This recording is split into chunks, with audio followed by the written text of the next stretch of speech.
So this is the second session after the lunch break. The title is Declarative Programming Patterns in CAP. Less code, more power. There are some tricks with which you can save a lot of manual code, less typing, but equally cool functions. And how this works and giving you great examples, that's part of the content of the session. And the session is going to be presented by Robin, Adrian, and Vitali. All are part of the CAP team, so they have first-hand knowledge. So let's give them a hand and let's see what secrets they have to share today in the session. Stage is yours. Go ahead. Okay.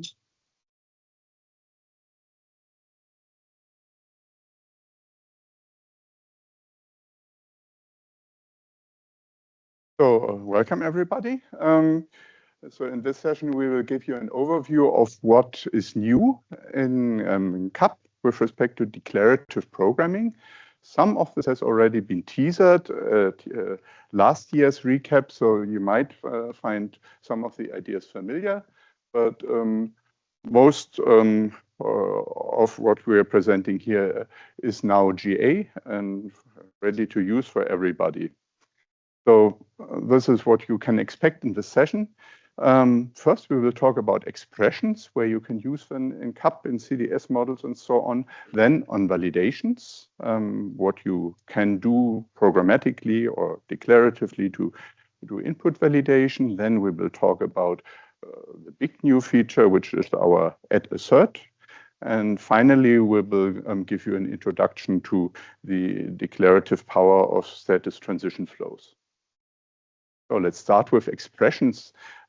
You are all familiar that you can use expressions in CDSQL, like here in this query, where we have the condition that price should be larger than 20, or here similar condition on stock. So these are predicates. We evaluate to a Boolean value.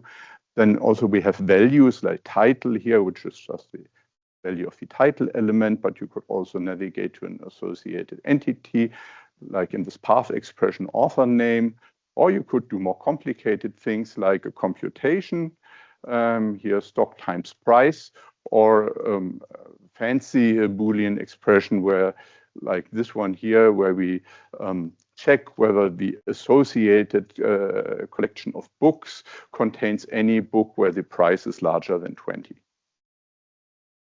Another area where expressions come in very handy is calculated elements. This is also a feature which we have introduced some years ago already.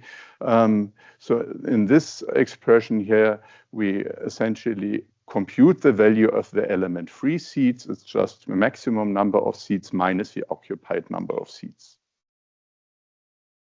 So what is new this year is that we have extracted the CDS expression language a bit from the context that it's only part of our CDL definition language. So it's now, we added a dedicated chapter to the Capire documentation, where you can also try out live code, how certain expressions translate to SQL or to CQN, how they are represented there. And there also has been, a hands-on session by Patrice Bender and DJ Adams, a series of, I think, 10 live recorded YouTube sessions where they gave deep insight on the complete power of the CXL expression language. Another area where you can use expressions, which is not that known, is that you can also use them in annotations as values of annotations. So for example, here in the restrict annotation, we have this where member, which specifies a condition for instance-based authorization. And if you specify the condition now not only in a string enclosed in single quotes, but instead using round parentheses, then it's an expression used as an annotation value. And this expression is then, validated by the CDS compiler. It would ensure that created by, for example, exists. If you would rename in a projection created by, the compiler would, well, rewrite this expression so that it's automatically reflects in this renaming. You get code completion in the IDE and all kind of nice features which you would expect if you use, well, part of the CDS model in such an expression. Another very nice feature is that you can also use these expressions in OData annotations, where they're then automatically converted to the corresponding nested XML constructs, which are required then by the EDMX specification. So this is the first ingredient which we would like to talk about in this session. Second ingredient is input validation. So in your application, you very often have the task to validate the input of the data. And there are essentially two different ways to do this. One more natural way is to validate the input in a before handler, before the data is written to the database. Of course, this comes with the limitation that you can only access the data which is part of the payload which is sent to you.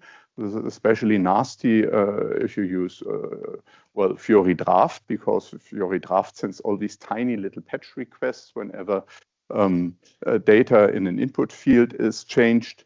And therefore, your input data can be very slim and very, very small. And sometimes you have the requirement that validations, that you need to also validate data which is not part of the input. For example, we will see this in Robin's demo. If you want, for example, to validate that the begin date of a travel is actually before the end date of a travel, and if you only receive the end date, then you need to read, obviously, the begin date of the travel then from the database. Another way to achieve the same task is, if you do programmatic validation, is to validate the data in the after phase. So firstly, you let the standard generic on-handler write the data to the database, but then you could, for example, like in this query here, execute a check query, which reads the Boolean value here, or the result of this evaluation, begin date is greater than end date.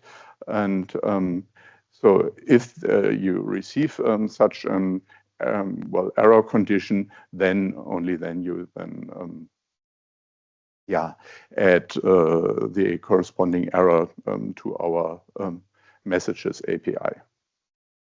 So these are the two flavors to do input validation. To make things more convenient, we actually also do have declarative options, and this is what we mainly want to talk about here. We have a complete family of assert annotations, which allow you, for example, assert format can allow you to declaratively specify a regular expression, which must not be validated. Assert range, there you can specify a numeric range with assert target. You can specify that the target of an association should actually exist. With mandatory, you can assert that a particular value is part of the payload. And with read only, you can assert that a value is not modified.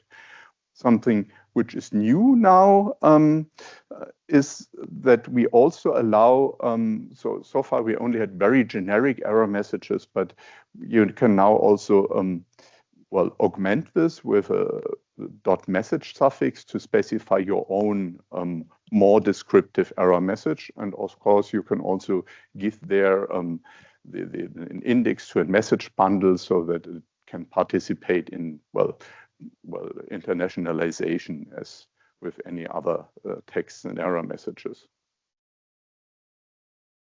And now I would like to hand over to Robin, because he will show you how we brought these two topics together, the power of CXL expressions and declarative validation.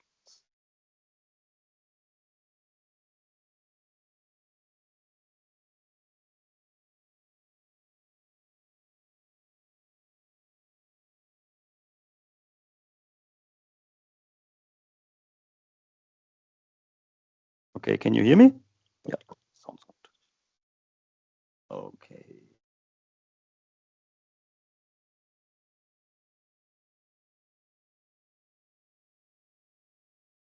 Oh, okay. So first of all, I want to show you the input validations that we already have in this application. Yeah. And the validations are in the current state of the application. They are based on custom Java code. So let's see if this is already working. Open one travel. So this is a draft workflow. I go into edit mode. And yeah, let's see. We have, for example, here a validation that checks that the given customer is existing. Customer does not exist. Then we have another validation that checks that the description is longer than 2 characters or not shorter than 3. We also have the validation that Adrian has just mentioned, that the start date of a travel must not, or no, the end date must not be before the start date. So sorry for the German locale here, but I guess you get the idea. Then we have something that the booking fee of a travel must not be negative. And also that the travel agency must exist. So see that we have like five validations failing on that. So let's have a look at the validation code.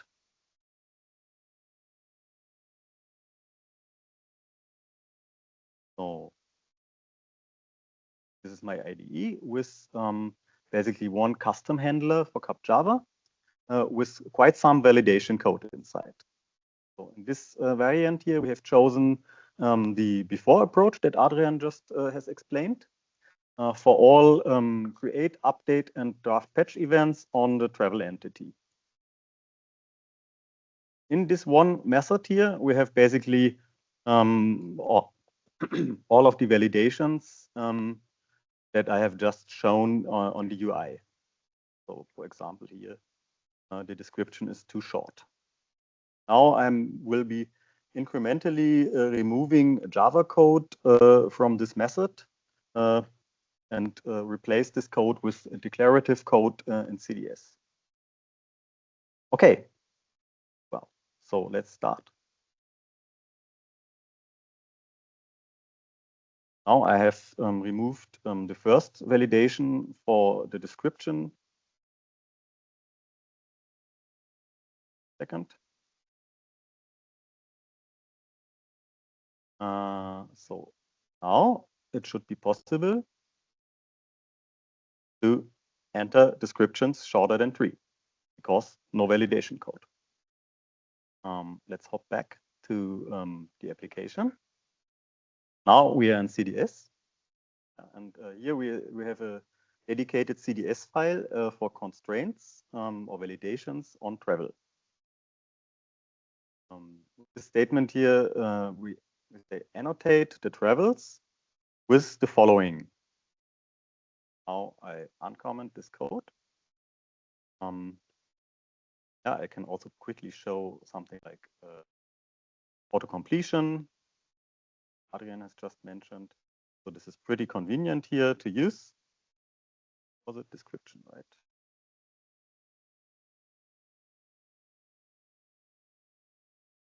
So this is basically inside the assert annotation, we have a case when expression, yeah, and it says when the length of a description is shorter than 3, then, and basically what comes after the then is internal contract or CDS contract here, we shall return a string.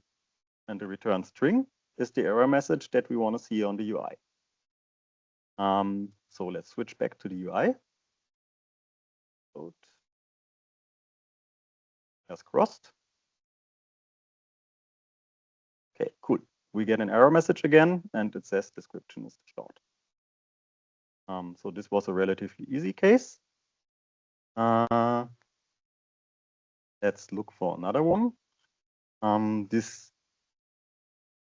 assert end date after begin date. First, look at the Java code.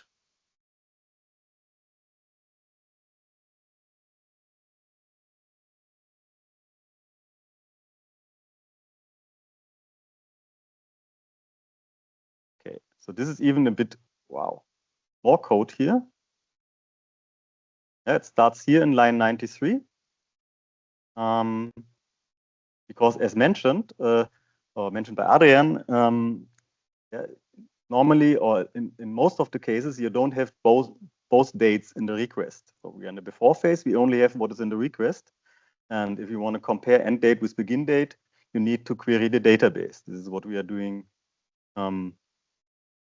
here in these cases. So either the begin date is missing or the end date is missing. So we're querying one or the other. And then if it doesn't match or if it fulfills the criteria, we for the error message, we write the error message using the messages API, yeah, basically to the response. I will now remove this like pretty long code segment. Save.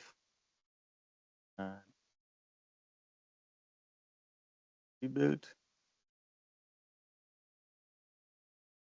Again, this won't cause an error here. No error. And now I will enable this expression here.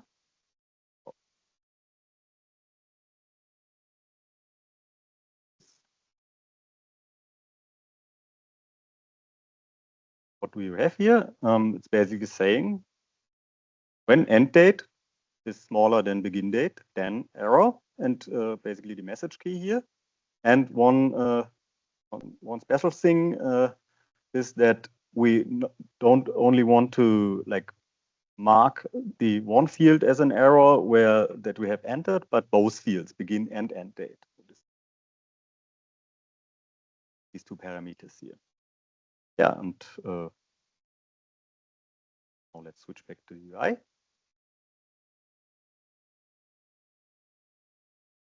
Data. And you can see both fields are red, and we have a nice error message down here. So this is all pretty good. So how's the time? Is it okay or? So now we switch to the next validations. We have, for example, the case that the travel agency that is entered for the travel must exist. Yeah, the travel is travel agency is basically a to-one association from the travel entity. So yeah, we somehow need to ensure that the foreign key of this to-one annotation really points to an entry on the travel agency entity. And in Java code, this is done by running a select on the travel agency's entity, and then we do this by condition, by ID condition, and just hand over the agency ID that is part of the travel. Yeah, and then if we don't get a result, the travel agency does not exist, and we write an error message, according error message to the request.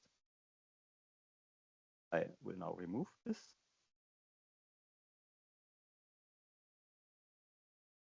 Build. By the way, the rebuild that is triggered here in the IDE is automatically restarting the CAP Java application in the background. So moving log file you can see down here. Okay, and it. So this is like a bit of a like UI glitch because normally you cannot even select an agency that does not exist because you have a like a value help here. But you can also directly enter an illegal value or enter the value of the foreign key. And as you can see, I don't get an error. And then again,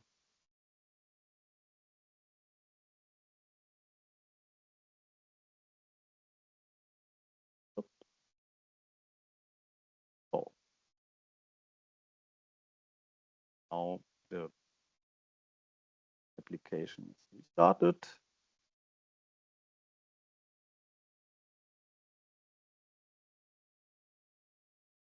Okay, and we get an error message again, and its agency does not exist. Works as well.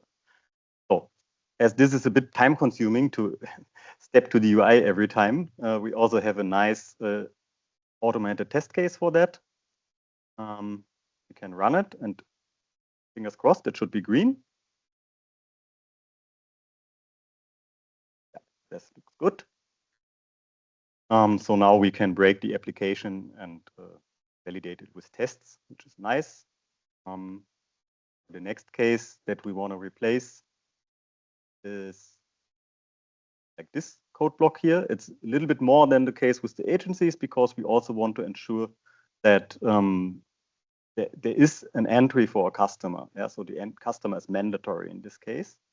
And here we check this with the upper code block, and the lower code block is just the same, ensuring that the customer actually exists. Yeah. Customers in the passengers entity. I remove it, and now test should be read, at least one of the tests. Yeah. So one test failed, and it is the customer does not exist test. Great. And then I just activate here this insert annotation. Wait a little bit. Why do I have to wait? Because now not only Java is involved, but also CDS. And for CDS, I have a auto build running in the background, which basically detects all CDS changes and recompiles them and provides them to the IDE. Now, the screen again. So, how's the time? Is it still good? Okay, good. Yeah, so I could now really remove all of the Java code, basically delete the complete class and uncomment all the CDS code, and you would see basically the same annotation, same validation errors as before with the Java class, just done by notations. But as time is pressing, I hand over to Vitali.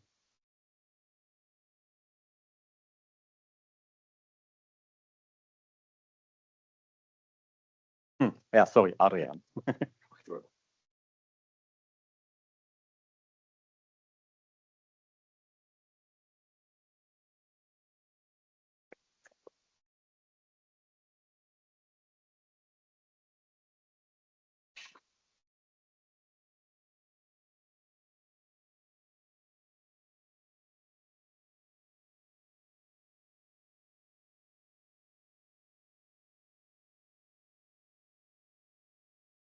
Okay, so thanks, Robin, for showing what we can do with CXL expressions in the context of our new add-assert annotation.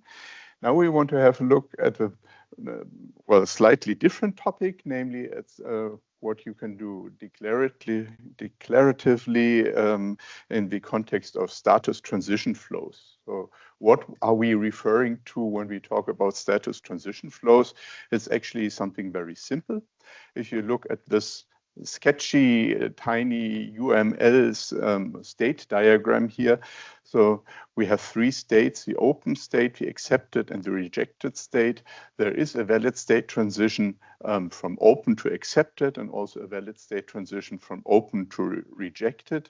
They are like modeled here with the transition actions accept and reject respectively. It's not possible to go directly from accept to rejected. And what we have done in CAP is to make this, the core functionality of such state transitions, make it possible to model them declaratively using annotations. So the way it works is you have a status element which you annotate with the flow.status annotation. It indicates that this is the element which specifies the state of this state machine. Then you have actions, which capture the state transitions. And here we, again, with annotations, we can specify that it's valid to go, valid entry states are only the open state for the state transition except travel, and the target state is always accepted. And correspondingly, the reject travel transition is modeled here. The benefits are obviously that you have a declarative way to model all these valid state transitions, that the boilerplate tasks like validating the input state, making sure that the target state is set correctly, they are handled then automatically by us. And if you want to do something more complicated, you still have the option to use before and after handlers. In the before handler, you could do more complicated input state validations, and in the after handler you could things like a conditional transition to a custom target state in complicated scenarios. I would like to hand over to Vitaly for the demo.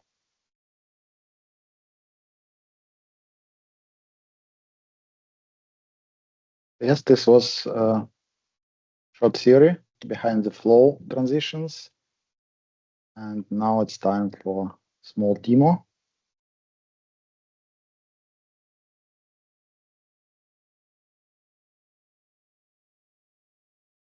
Can you hear me? So let's consider a bit more complicated example compared to one presented in slides, and also the corresponding CDS file. So I will start here from the beginning of CDS file. And in the very first line here, you see we are using another CDS file. Go to it.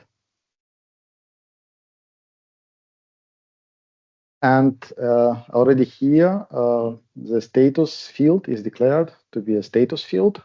And there are a few actions which are already annotated with from and to conditions.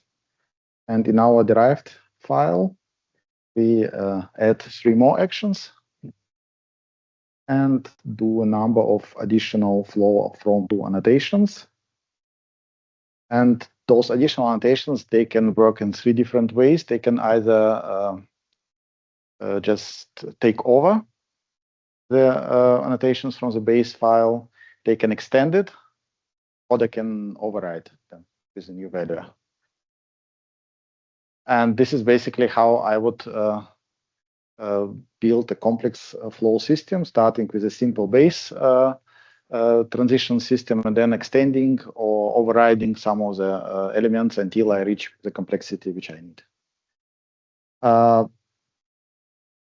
So I suggest we just go step by step through this diagram and quickly see how it is modeled. So the first very simple action is review travel. It's just a simple arrow from open to in review, and the annotations also simple from open to in review. More to say, the next 2 actions, block and unblock, they are a bit more tricky. You see them, the actions are here in red. So the action block has 2 possible from states, in review and open. You see those 2 red arrows. And the unblock travel has only 1 from state, but it has a special value in the 2 annotation, the flow previous. What does it mean? So it means if I block my travel starting from the open state, I go this. Okay, you see my mouse? Go this way. Then if I unblock, I will also reach the open state back. And if I block from in review state, then after unblocking, I will reach the in review state. This all is hidden behind the simple flow previous annotation. So it means so far I write your first previous annotations. There will be a small history created for the action execution, and based on this history, the previous element will be always calculated. Okay, so now we have 3 more actions which are actually already present in the base file. So what's happening here? we take accept and reject travel, which were previously from open to accepted and rejected. So it means directly from open to the end states. And now here we say no, the from value will be overridden. It's now no more from in review, from open, but from in review. But the two states, they are just skipped here. It means we take the two states as they are from the base file. And the last action here, you see this 3-dot notation. It means we take everything from the base file as it is in our from annotation and add additional state in review. So it means if in the base file we already had 2 possible states, rejected and accepted, and we add another one, then we have already 3 possible states where our action can be fired. And this is what you basically see in the picture above. We have 3 blue arrows reopen, which are all leading back to open. Okay, now actually that's it. So this is all you need to do to program your state machine, just to write down those annotations at once or in an incremental way as you wish. And now what's happening, as I already mentioned, the history will be automatically created. The before handlers will automatically check if the action is allowed to fire at all. The after handlers will change, switch the state if your action was successful. And even more in the UI, we add additional possibilities that the corresponding UI buttons will be enabled and disabled based on those annotations. So basically, all you need are the simple declarative annotations to reach the state. And okay, before I start the demo, it's nice also to start it here.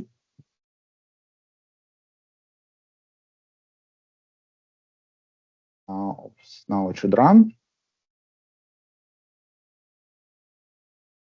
Yep. So I'm now in one travel, which is in accepted state. And you see here the only button which is enabled is reopen. This is exactly one of those 3 buttons. Ignore the first 2 buttons, edit and delete. They are not part of the status choreography. These are 2 system buttons which doesn't have any annotations at all and are always visible. But the other buttons are all disabled except of the reopen. This is the only action according to my annotations which I can do. And if I click on it, my state is changed to open, as you can see here. And now I have more buttons. I have 3. Let's just quickly check if this is correct. In open state, I can deduct discount, I can review, and I can block. This is exactly what I see now in my UI. And let me review. And now we will test the block behavior. So what's happening if I block? The travel is now in the block state. And if I unblock, I was in review previously. If I unblock, you see, I'm going back to the in review. There are more things you can do based on created flow structure, but I don't think I have time to show it now. So basically what I also wanted to show you, you can now use the created annotation, for example, for disabling and enabling your fields. You say, which fields do you want to enable in which state? In the open state, you probably want to enable editing and creating new bookings. But in the rejected or in accepted state, you probably want to enable other fields. I don't think I have time to do this. Maybe the last thing I will mention. What if it's still not enough? So you have this nice subset of state machines. You can model it, you can use it. But what if it's still not enough and you want to do some complex logic? In this case, the standard answer is you write custom handler. And here I prepared custom handler. I should find it. Yeah.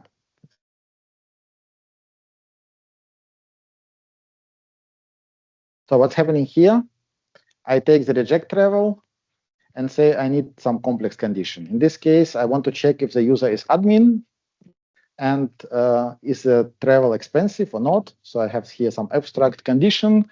What is expensive travel? And then I say only admin can reject it, or everybody if it's not expensive travel. Otherwise, you cannot reject it. This will be automatically put into blocked state, and somebody else should review it. So why it worked in my demo? Because I was logged in with a mocked user Alice, which has admin rights. What I can try now, and I hope it will work. Open new window.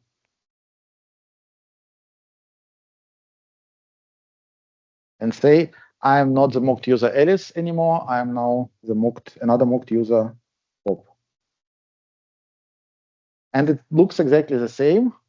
But now if I reopen the travel, go to review and try to reject it, the custom handler will check that Bob is not an admin, and it will be put to the blocked state, not to reject it. And with this, I think I'm done with the demo. Any questions, feedback is welcome. And thank you.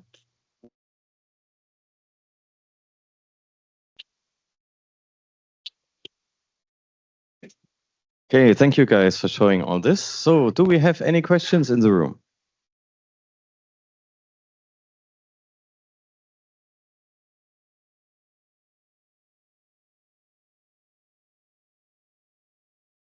Yes, the last part here about the status flow. I was a bit confused. So when you press the review button, are you then calling the action you defined in the flow, or are you setting the status to the if you Review, yes. Yeah. So the buttons are connected one-to-one with the actions. Yeah. Right. I could show you the metadata, and you will see how is the connection, what are the enabling disabling conditions which automatically generated, but we don't have so much time. I'll find you after, I think. Yeah.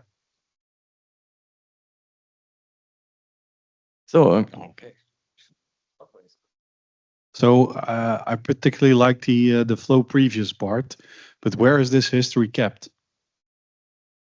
The history of the flow itself. Exactly. This is what I mean. You can do two different things. There is an aspect provided with all standard CAP aspects.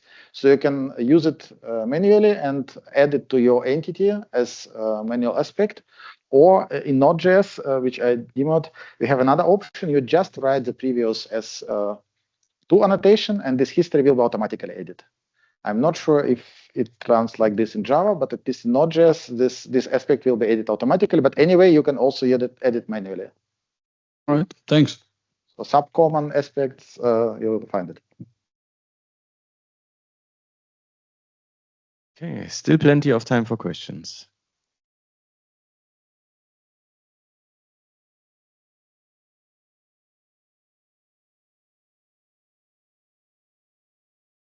Behind you was. Thank you very much for the presentation. It was quite nice. I have a question about the last event handler you showed, where you said when the not admin presses the review button, it gets blocked. Could I do this with annotations only and just block the action from being called if I'm not an admin and the status is in review?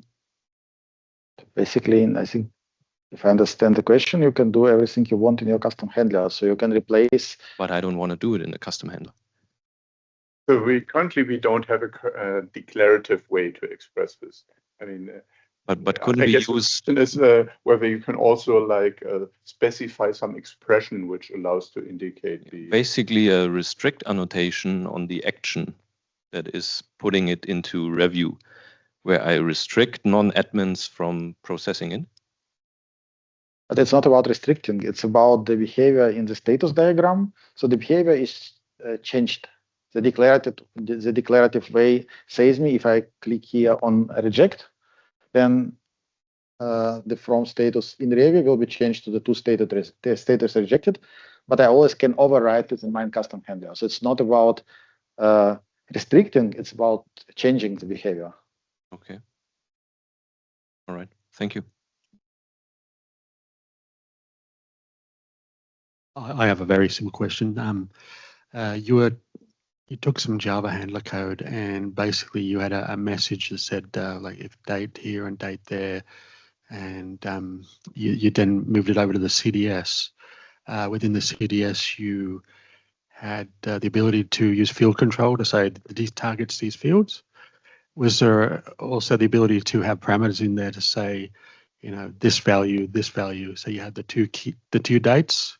Could I also format the message with those message keys having the parameters as well?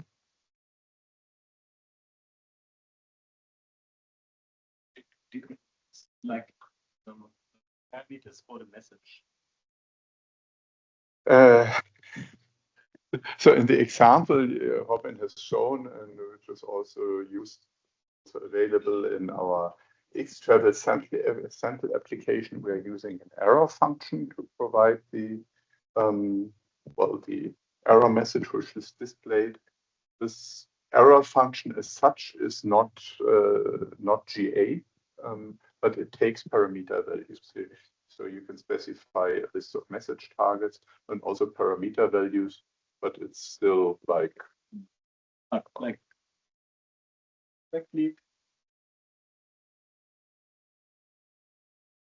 So if you had like parameter markers inside the error message and just provided like the two values you would like to see in the error message without an error function, this doesn't work. This does not work. It does work only with the error function, but as said, it's not completely has not reached the level of agreement where we would release it as GA.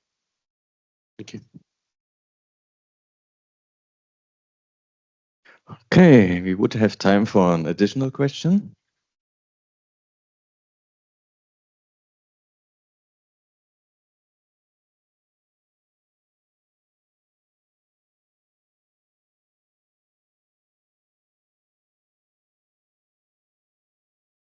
Before the after party, we will ask questions. Yeah. So it's your turn. No, just kidding.